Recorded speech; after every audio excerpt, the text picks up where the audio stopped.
Aujourd'hui, on te vend que tu peux changer de vie en 3 semaines, que tu vas devenir riche en travaillant 4 heures par semaine. Malheureusement, c'est pas du tout le cas et moi, je fais cette vidéo dans le but d'aider, si jamais tu souhaites lancer un business, de pouvoir t'apporter des conseils que j'aurais aimé qu'on me donne quand je me suis lancé. La réalité, c'est que lancer un business, c'est difficile. Il va falloir passer par plusieurs étapes pour pouvoir réussir, c'est tout à fait possible, mais il faut savoir dans quoi on s'engage avant de lancer un business. Le premier choc, c'est souvent quand tu démarres, donc tu es plein de motivation, tu es plein de bonne volonté, sauf que les résultats mettent beaucoup de temps à arriver. On dit qu'en moyenne, il faut faire le bilan au bout d'1 an. Ce qui va être important de faire, c'est de semer des graines pendant cette première année. Tu sèmes plein de graines et tout va pousser, tout va prendre forme. La plupart abandonnent d'ailleurs la première année en se disant « non mais je suis nul, en fait c'est pas fait pour moi », alors que face à vous, vous avez souvent des professionnels qui sont là depuis des années et c'est toujours plus compliqué quand on lance son business. La première année, elle est vraiment compliquée. Si c'était facile, tout le monde le ferait. Personne n'irait bosser dans un CDI. Donc, ce qu'il va falloir avoir en tête, c'est que la première année, elle est là simplement pour pouvoir voir germer les premières graines et c'est tout. La deuxième chose, c'est d'avoir un plan. Il y en a trop qui se lancent sans plan, sans direction, sans process, sans avoir défini des objectifs. C'est même pas la peine parce que tu vas t'épuiser. Donc, avant de te lancer, pose-toi 3 questions. C'est quoi mon objectif chiffré? Combien de temps est-ce que je me laisse pour atteindre mes premiers objectifs? Quelles actions je vais répéter chaque semaine? Pas ce que je vais essayer, ce que je vais répéter toutes les semaines. L'erreur qui détruit 80% des business après avoir passé les tumultes de la première année, c'est d'avoir les premiers euros qui rentrent et de se dire « eh ben c'est super, je vais développer à fond, je vais tout réinvestir dans de la pub, dans des fournisseurs, dans des salariés » et ça c'est une erreur qui est fatale.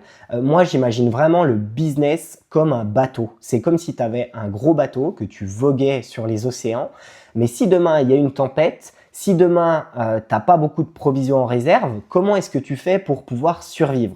L'important, c'est de pouvoir ne pas être dépendant d'un fournisseur, ne pas avoir des coûts de salariés tous les mois qui soient exorbitants. Le but, ça va vraiment être de pouvoir alléger ta structure comme tu as envie, d'être flexible, d'être libre. C'est-à-dire que demain, tu rentres un petit peu moins de chiffre d'affaires, tu coupes les publicités, tu peux couper certains prestataires, vraiment que ton business puisse flotter tout seul. La plupart des business meurt par manque de cash. Celui qui a raison, c'est celui qui a le cash. Et il ne faut pas s'imaginer comme moi je pensais pendant longtemps que les arbres montaient jusqu'au ciel, alors que non, tout est cyclique. C'est pas parce que ton business il marche aujourd'hui que dans 1 an tu généreras autant de chiffre d'affaires. Ce qui est important, c'est vraiment que tu puisses coffrer cet argent-là et aller par la suite le réinvestir et en profiter aussi. C'est important.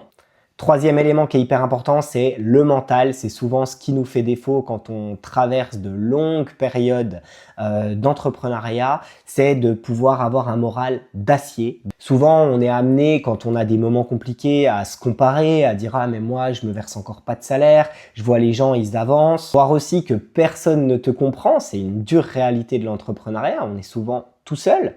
Alors, je dis pas qu'il faut s'obstiner et puis surtout n'écouter personne, mais il faut prendre les conseils des bonnes personnes au bon moment. Entreprendre, c'est de la solitude, c'est le prix à payer, c'est la solitude. C'est le fait aussi d'être incompris par certains, c'est de pas rentrer dans des cases, dans des schémas classiques. C'est une aventure de vie et c'est vrai que si tu traverses ça, tu deviens même meilleur que 95% des gens. Simplement, il faut être prêt à l'accepter.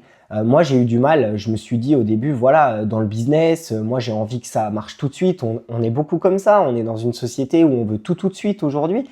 Ça marche pas comme ça. Aujourd'hui, développer un business, c'est long. Il faut être prêt à se prendre des coups. Et c'est pour ça aussi que si tu es passionné par ce que tu fais, tu pourras aller beaucoup plus loin. Tu auras une capacité de claque dans la tête qui va être beaucoup plus importante que les autres. Le fait d'aimer ce qu'on fait, ça permet d'aller plus loin parce que tu vas pas vouloir jeter l'éponge au premier échec.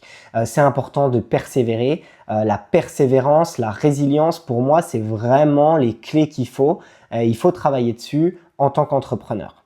Ce qui te fait réussir, donc c'est pas d'avoir la meilleure idée au monde, c'est pas de tout passer dans le budget pub ou d'être entouré des meilleurs dans ton domaine. Ce qui va faire que ça marche, c'est de pas lâcher, d'être aussi audacieux. Je pense qu'aujourd'hui c'est une vraie qualité d'être audacieux. Savoir aussi attaquer d'un autre angle, être curieux. Je pense qu'entreprendre et entreprendre bien, c'est être curieux de tout, passionné, avoir envie de se développer. En fait, c'est toute cette expérience cumulée qui fait qu'on réussit dans l'entrepreneuriat. Voilà, j'espère que cette vidéo t'aura plu. Pense à t'abonner parce que sur cette chaîne, on parle business. On se retrouve la semaine prochaine pour une nouvelle vidéo. Ciao!